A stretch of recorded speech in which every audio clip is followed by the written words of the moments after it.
the different prophecies in Daniel, and we went over some of the prophecy in Revelation, especially with the end time. Now, we're going to talk about, okay, what's going to happen from now, and what's going to happen until Jesus comes.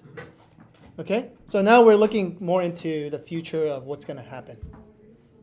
And we're going to go over the timeline together, okay? There's going to be a lot of stuff right here.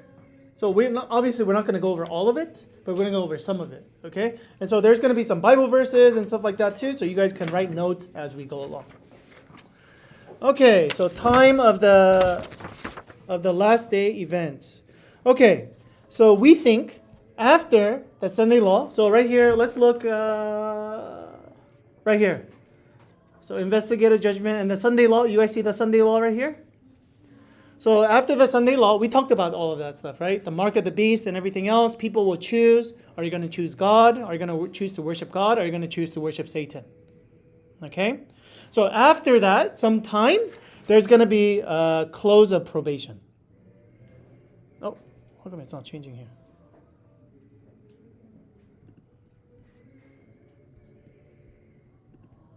Okay, there's going to be close of probation. And what we mean by close of probation, meaning your decision is set now. Okay, now you cannot, even if you want to choose Jesus, okay, you cannot. Okay, it's done. So like kind of like a Noah's Ark, right? Once that was closed, it's closed. Okay, so we call that the close of probation. Okay, after the... No. It's a random, not at all. Random Google.com picture. Okay, afterwards, there's going to be the 7 different plagues that will happen. So whoever's on and this is for both Christian and non-Christian. Okay, a lot of different things will happen, okay? So again, number 1 is going to be specifically for people with the mark of the beast. Okay, there's going to be sores that affect them. Sea is going to turn into blood. River turn into blood. So a lot of different things. Okay, so you see all of this. So people on the earth, especially people who receive the mark of the beast, they're going to suffer quite a bit. Okay, we're not going to go over the specifics, but these are all the different things that's going to happen. Okay, so right here, so this part right here is this right here, the 7 last plagues. Okay, it's listed as well. 1, 2, 3, 4. So it's all written down for you right here, so you don't have to copy it down. Okay, and then this is again where Christians are going to be hated and they're going to be persecuted even more. Okay. All right. After this, let's see what's going to happen. There's the second coming of Jesus. Now Jesus is going to come back. Hyuna, if you could read the first one for us. Look, Jesus is coming with the clouds, and every eye will see him, even those who pierced him, and all peoples on earth will mourn because of him. Okay. So we see that Jesus is coming back, and he's coming on clouds. Everybody will see him. Okay. Let's see what happens. Jesus, having been offended once to bear the sins, offered to once bear the sins of many, will appear a second time, not to deal with sin, but to save those who are eagerly waiting for him. So there's 2 parts of why Jesus is coming. The first one is judgment. Right? So the people who have sinned, they're going to suffer consequences of their sins. Okay? But there's also equally the second part, which is also important, which is the people who are waiting for him. Now finally Jesus is coming back to take him. Okay? This is another verse. For the Lord himself will come down from heaven with a loud command, with the voice of the archangel and with the trumpet call of God, and the dead in Christ will rise first. After that, we who are still alive and are left will be caught up together with them in the clouds to meet the Lord in the air, and so we will be with the Lord forever. Okay, so we're right here in the second advent. Okay, Jesus is coming back. And what's the first thing that happens? It's resurrection of the... Okay, it's resurrection of the dead in Jesus. Okay, therefore is going to rise up. Okay, they're going to be resurrected. And after that, they're going to go into the clouds and meet Jesus. And afterwards, what's going to happen?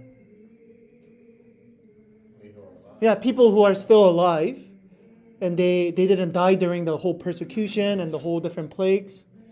What's going to happen to them? Jesus is also going to take them as well. And they're going to go to heaven. Okay.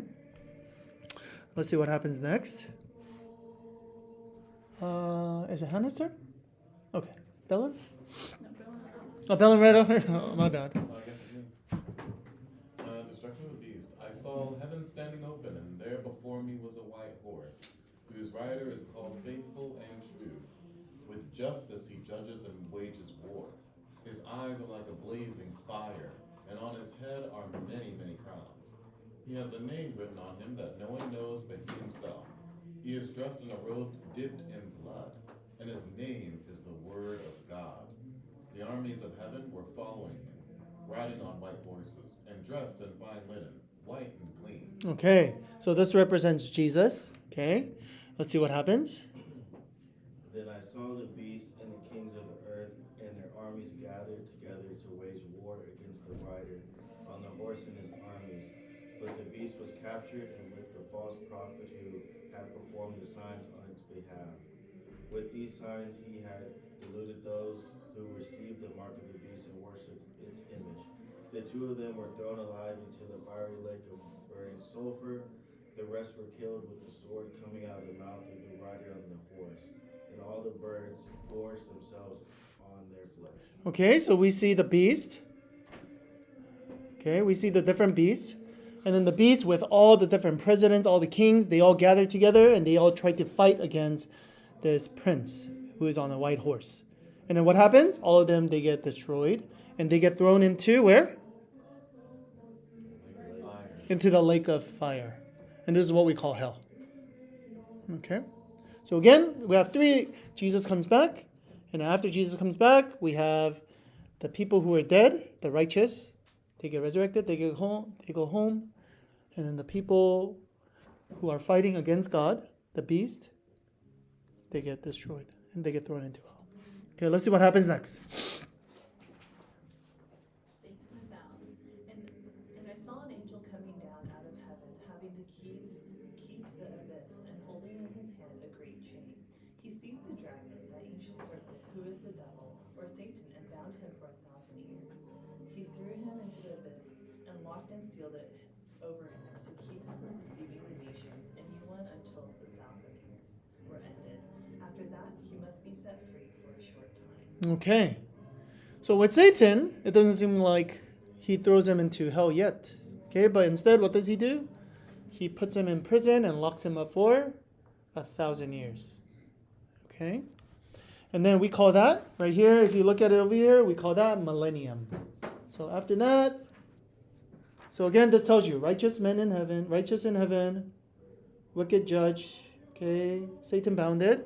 And these are the different Bible verses if you want to ever look it up. Okay? All right, so and then there's going to be 1,000 years after that. So let's see what happened. What is actually going on during the 1,000 years? Okay?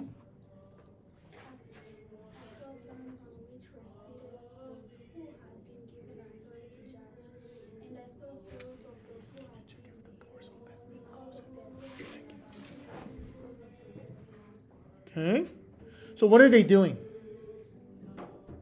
The people who are up in heaven.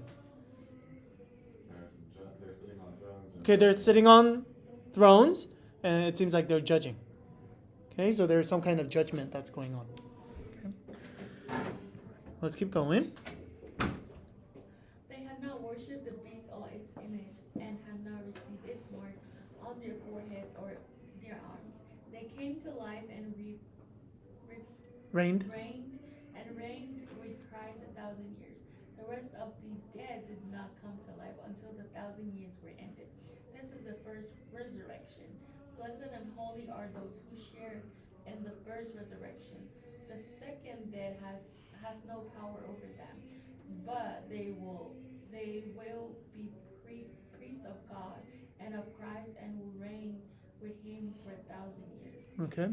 So some people say perhaps during this 1,000 years, okay, some people postulate that maybe they will be able to, God will tell them exactly why their family members or their friends or people they know, they're not in heaven with them, and kind of explain what's going on. Okay. So it'll be clear to them perhaps why they're, why some people are in heaven and some people are not. But we don't know. It doesn't really tell us. It just tells us they're going to reign for 1,000 years. What are they going to do exactly? We're not exactly sure, but that's what it seems like. Question? I mean, well, there is a text to support that Hmm. in Paul's letter to the Corinthians, Hmm.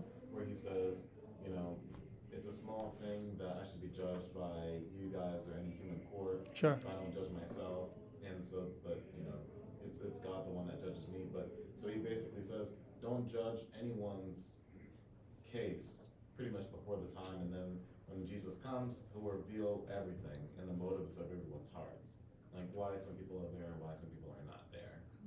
Okay. What was the first resurrection though? Because it says in the former slide, like there Yeah. was a resurrection in Yeah. Christ, but then this says this is the first Yeah. resurrection. We're getting to the Oh, second okay. one, yeah. And so here's the second one, which is now the wicked are risen. Okay. So only the righteous dead were resurrected, and that was what we call the first resurrection. And second resurrection is the unrighteous, the rest of the dead. They will rise up. So after the 1,000-year happened, now everybody who have lived on this earth, but they are unrighteous, they will all be raised back to life. Okay, and let's see what happens next. When the 1,000 years are over, Satan will be released from his prison and will go out and deceive the nations in the four corners of the earth, Gog and Magog, and to gather them for battle. In number, they are like the sand of the seashore. Okay, so after the 1,000-year ends, the unrighteous, they will all be resurrected. Okay, because by this time, everybody, all human beings are dead, right? So everybody will be resurrected once again. Okay, or resurrected, and then Satan will be released, and then now it's the final battle. I have a And question. yeah, So the first resurrection, even though the people still alive in Christ will rise up with him, those who are still alive but not righteous, would they die then? yeah, they would die probably. I think they would die right here with the beast. They would get thrown into the lake of fire. That's what I think. Okay. Or either that, or because it says the armies, so we don't know if it's like everybody, but Well, if you continue reading, Yeah. you have only parts of it, but if you continue reading, it says that the rest, in verse 21, it says Yeah. the rest were killed with the sword coming out of the mouth of the rider on the horse, and all the birds were flew. Oh, So, you have that. yeah. Yeah, so the rest, it actually said that right there. yeah. rest But the were rest doesn't necessarily, it doesn't necessarily mean every single person. It could mean just the armies, right? killed. So we don't know, but either way, whether they were killed all here, it seems like they probably would not have survived the 1,000 years anyway, so they would have all died eventually. Yeah, Satan Yeah. is the only one that is alive in the 1,000 years in the bad side, right? Yeah, it seems like it. Yeah, Satan and his angels. yeah. Satan is. His angels, yeah. yeah. Okay, so we see that Satan is released, and then everybody is raised, and again, they're like the sands. Okay, let's see what happens next.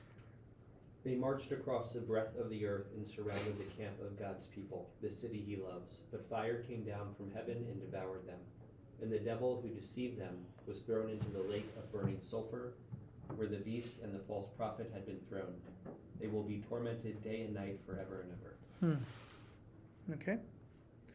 So again, we see basically fire comes down and everybody gets destroyed, all the unrighteous, and Satan as well. Okay, we call this hell. All right. Let's see. Before we go, Why does it say forever and ever? Because I thought it was like you're just All the clans and burned. everything. sure. Okay, Yeah. so- So again, It's being poetic. Yeah. Yeah. It's being poetic, like they will be tormented day and night. Because you see the same imagery spoken of So cities in in the Old Testament, and yet they weren't being tormented forever and ever. But When it's it was poetic destroyed. form of Yeah. saying the smoke of their torment ascends forever and ever. In other words, they're being destroyed, tormented For eternity. for a lot. Okay. Like Yeah. they're being destroyed completely. Mhm. And so here, also, if you compare books the were word judged. forever and how it's used throughout the rest of the Bible, it's used to mark off a period of time. In other words, this is going to happen for as long as it can last. Okay. And the reason for that is because the devil, spoken of in Ezekiel, the God actually tells him, you're going to burn to ashes. And so you have Ezekiel saying, the devil's going to burn to ashes. Here, the devil and the beast and the false prophet are being tormented forever and ever. You kind of have to interpret forever as being as the devil and the false prophet and the beast, they're being tormented for as long as they last until they finally burn to The ashes. next, And, okay. and the same expression is used for Sodom and Gomorrah, that they would be burned forever and ever. And if you, they haven't, they're Okay. not still burning. They're done. They're over. No, it's So burnt it's- up. Yeah. Yeah. So every time the Bible uses expression, it's for things that haven't been already consumed. Hmm. So we understand that that's just their poetic way to really say like Yeah. that's. There's obviously counter arguments to this, and that's why there are a lot of Christians who believe in hell. eternal hell, like forever hell as well. All right, but let's continue. Okay, and this is the last part that we're going to go over. Whose turn? Is it mine? Mine. Then I saw a great white throne, and who was seated on it. The earth and heavens fled from his presence, and there was no place for them. I saw the dead, great, small, standing before the throne, and the books were open. Another books were open, which is the book of life. The dead were judged according to what they had done as recorded in the books. The sea gave up the dead that were in it, and death and Hades gave up the dead that were in them. And each person was judged according to what they had done. Then death and Hades were thrown into the lake of fire. The lake of fire is the second death. Anyone whose name was not found written in the book of life was thrown into the lake of fire. The cowardly and unbelieving, the vile, the murderers, the sexually immoral, those who practice magic arts, the idolaters, and all the liars. They will be consigned to the fiery lake of burning sulfur. This is the second death.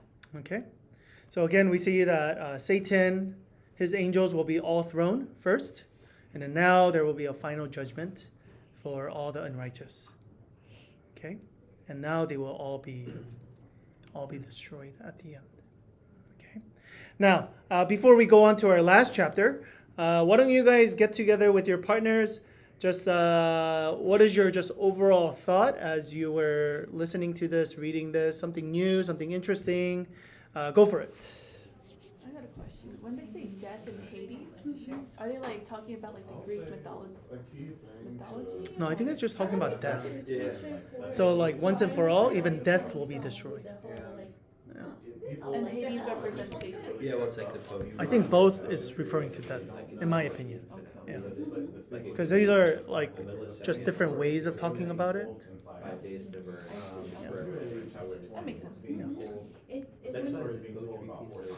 What is your guys' thoughts No, as you saw, as you But read? we see also, so Bible is full of patterns, right? I hope I get written in the only book of find life. one place in the Bible. You won't find in other places that haven't existed anymore. Right. So that's when you No, see, for real. when you see something off, look for patterns, because the Bible will explain itself. Yeah, the Bible will always explain itself. Like I said, the story of Sodom and Gomorrah. Any thoughts?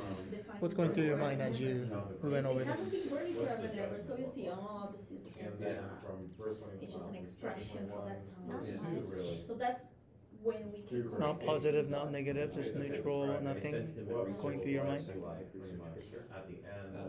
They just We recently read it discovered that there was so a We what? We read it so much in school. Just doesn't conjure up anything. versus like really two other cities in And then for you, is it fear? But That's A wanting. little bit of fear and a little bit of hopefulness. That's amazing Because like that mine is the the thought of knowledge like is being supposed written to in be the like book of Yeah. life. Where it's like He's there going you have to like have Okay. like a He's really working deep this. so with God. they, Right they now. looked at it and it was I thought it was like something like Oh. that, but they were able to like measure I feel like I have a little bit more of a chance now. determine You feel like you have more of a chance now? Why? but to melt pottery I feel was like I don't need to it had have be like I know I still need a relationship with God, you know. and so It's they like, had to but be- I don't need to like yeah, I think they said it was 1,000 be the times point of, more like, powerful than it is. And it's happened in I guess history. my whole life But it's revolves happened, around. so you think about like, Do I need they a made it so relationship you where my whole go life through, like revolves formal around tradition. Why would your okay? How about this? How do you think your name will be in the book of life? Coming from Earth What do you mean how and like exploding Yeah, there. no, this is You would have So there's people who are in the book of life and people who won't be. But you're saying, oh, my name's gonna be in the book of life. I hope that I have Oh, a okay. higher hope that I will someday. Okay, and then so how do you get on the book of life? It can give you strong evidence that it was like supernatural. Not Because to if get it was this something coming, it my wouldn't have release. anything. if you don't get the mark of the beast. Well, that's like one of the things, right? I thought like the mark of the beast was like what you think and like what you do with your hands. It's like your actions. Okay. But it's more like of the Sunday room, right? Okay. Yeah, so that gave me a little bit more hope. That can be. And then, I am so excited of course, about this digging the that they're relationship having with there. God, Yeah. right? What was that? The relationship, your relationship with God. But you said, wait, do I really need a relationship with God? Do I really need a relationship with God where I just like I think it's in Iraq. revolve my whole life around it, you know? Like every single thing, every single decision I make, like do I need to like ask him whether this is like the right choice or not? So is that a question, or you're saying that's the case? It's like, do I have to have the relationship? Do I- That kind of like that kind of extreme relationship. Yeah. Okay. What would be an alternative then? Yeah. It's like relying on God, but like not asking every single decision that I make Okay. as like asking him if whether it's like the right thing. So what would be like a decision that's worth asking and not worth asking? More like moral like issues. Like when it comes to like jobs, Yeah, and so like whether I should like keep the job or like what path I should go to or like something that like really no affects one my really life. knows. Uh-huh. This is So that's something you should ask God? Okay. Mm-hmm. And then what you mean by everything is like even like when you take a step, it's like should I take a step or not? And then should I eat this or not? Yeah. Kind of like that. That's what everything means. And then So you're gonna see more big things is revolved around big changes. As I followed I see. there's archaeologists, and Also, even as being alive, there was a certain point that he said that he has I don't know stuff, what stuff else to in be the Bible shared says with someone was us. happening. So he's there, Just right? like the What do you think, Hannah? was like when the It is door so closed, so awesome. people are still alive. Like they About what they're still alive, but Hannah said? A lot of things have to Yeah, happen no, before it's To an those extent, things. your In other life words, should revolve for around every God. more like new phase of Christ's ministry, for every Something you have to big thing that's pray not like, happening, oh, should I God open sends this a door? prophet, changes, there's a so many seed changes, that- so many changes. And so like Like even if if your you're life like, revolves around Him and you're I having think a it's relationship, that should guide a lot of the decisions like that you may Even feel though like your kids you don't misbehave need to sometimes pray. and get mad at them, and when you're mad at them, you're mad at them, you But know? so You something don't want you should them to be, still you pray. love them even when they But are not praying in to Him you about want big them to be decisions and punished stuff forever, matters. Right. you know? there's So I can certain see a things that loving like God right now being in our okay life, with the punishment there's that's so gonna many be, of like person's I guess gonna be like burning their I father. think also understanding even if your life I can't say revolves around that Him, does, like it's not He because is your that it is center, character. like you still make the mistakes. righteous like The moving whole Bible, Exactly. everything has a if it beginning was and an possible, end. but If it it was was possible, pretty yeah. close. So like She the would point have I that guess like for eternal me that's stepping. like Eternal is like always good. how do you realize because like the thing is that sometimes Yeah. Yeah, I think the paradigm itself, it's hard to. I think if you think that way, it's really easy to turn it into a not really a love relationship, but it's a very no, it's like a very like business relationship. It's like okay, how much you want me to think about you? A loving God. You know what I mean? Or how much you want me to like talk to you? That I love forever. Like how much is enough for you, kind of a thing. In the heaven. And so I feel like if a guy approached you and said, "I want to," like, and let's say you really like the guy, but he's like, I'm gonna date you." It's like, how much is enough? You know what I mean? Then it's kind of like, 정 떨어져 a little bit. It's like, hey, do you really like me? It's more of like a business, like, okay, like how much you want? Okay, fine, I'll work with, you know? And so I think it kind of sounds, I think that kind of paradigm doesn't lead to a But then like, for, like very, a a lasting relationship. So rather, I think, I don't know, I think that's a good question, but rather the question should be whether do I have a loving, do I have a loving relationship? Or is it kind of a business relationship with God? I think that's a better question to ask. And the same thing with, the mark of the beast, it's really about worship. You're not going to worship somebody unless there's like some joy out of it. Like you get something. You know what I mean? Like worship is something that people don't do if you don't love the person, I guess. Like you could pay me like $100 to go to like BTS concert, but like I'm not gonna worship them. I might enjoy the music, I might enjoy the punigi and stuff, but I'm never gonna worship them. And so, So this is where it gets because Mark of the Beast is not really about just, 1929. oh yeah, I went to church on the right day. But more than that, it's, am I really worshiping God? Or am I going to worship something else? And then Great question. 1929. I don't know why. I got a question. Yeah. You know how? What's your opinion on like Jesus turning water to wine? Do you think that's grape juice or actual wine? I think both are a possibility. Most likely it was, yeah, it was toxic. It was, there's probably, Fermentation. yeah, fermentation. That's how Yeah. some I've heard a couple of But I mean, no, I mean, what is the point of me really uncomfortable? yeah, because I think the Greek word is like literally, you know, like grape water, right? So was it fermented or not? I'm not sure. So do you think that validates drinking wine, or do you think? So I think either way, either way, the Bible never says you can't drink. Yeah. So it just says it forbids getting. It says when you get drunk, that's a sin. Oh, so you could like drink, but not to the point of like intoxication or Sure, like sure. underage. But most people, the people who say don't drink at all, they're on the side of like, why would you even play with fire? Because it's most people, they, you know, of course there are people who just drink for the taste or just for the casual occasion, but most people, they drink to get drunk. The prophets were there. So the what they would say is like, don't drink at all. Yeah. Because you do the dumbest things when you get drunk. Yeah. In all the saints. But our church tradition is very like anti-drinking.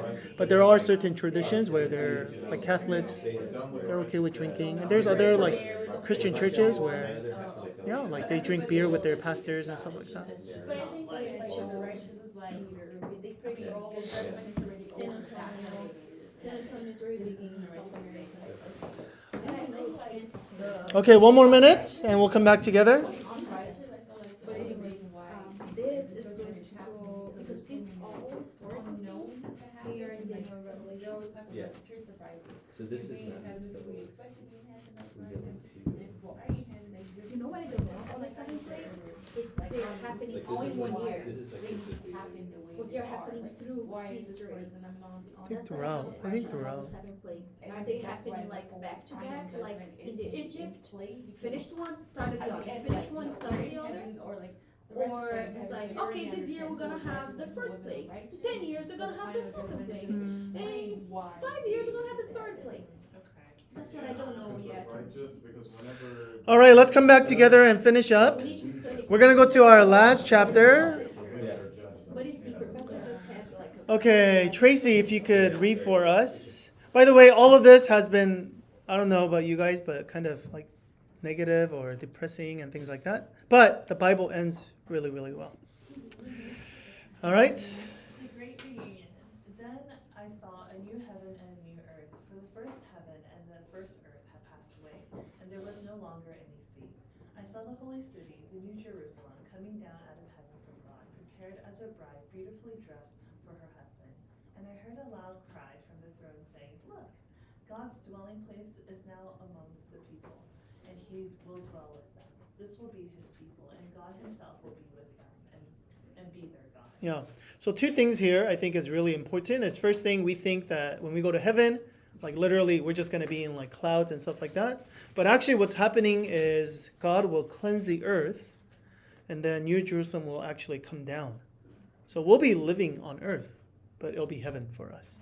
Okay, so that's the first part. And second thing is, we normally don't think, whenever we think of heaven, I don't think we normally think of God as actually heaven, like being with God and spending time with God. But if you look here, that's like the main thing. Yeah. It's not just like a place where we get to chill and drink pina colada and have servants or something like that. Yeah, it's really, And tabernacle. it really is. It really is, yeah. And I was going to mention that. It really goes back to our original state of Garden of Eden. It really goes back to that, right? God's dwelling is now with people. Again, God was walking with Adam and Eve, and now he's basically saying, and that's why the Bible is the most beautiful thing, right? It starts with God with his people, but they get their separation because of sin, and God restores everything. And at the end, God's saying, I want to be with you guys again and spend time with you guys again. And that's really the concept of heaven. By the way, my next after this series, I'm gonna do a whole sermon series on heaven Oh, that's amazing. because I think we need to actually focus on that more. Amen. Okay, and then this will be our last. He would wipe every tear from their eyes. There would be no more death or mourning or crying or pain, for the old of things has passed away. He who was seated on the throne said, I am making everything new. Then he said, write this down, for the words of trustworthy and truth. He said to me, it is done. I am the Alpha and the Omega, the beginning and the end. To the thirsty I'll give the water without cost from the spring of water of life. Those who are victorious will inherit all this, and I will be their God, and they will be my children. Okay, so this is what heaven is really all about. But these are all the secondary stuff that comes with being with God. Okay, and then this is a great picture of this is one of my favorite picture of Jesus coming back and his second coming. Okay, and then we'll end our series with that. Let's go to our ending questions and then we'll finish.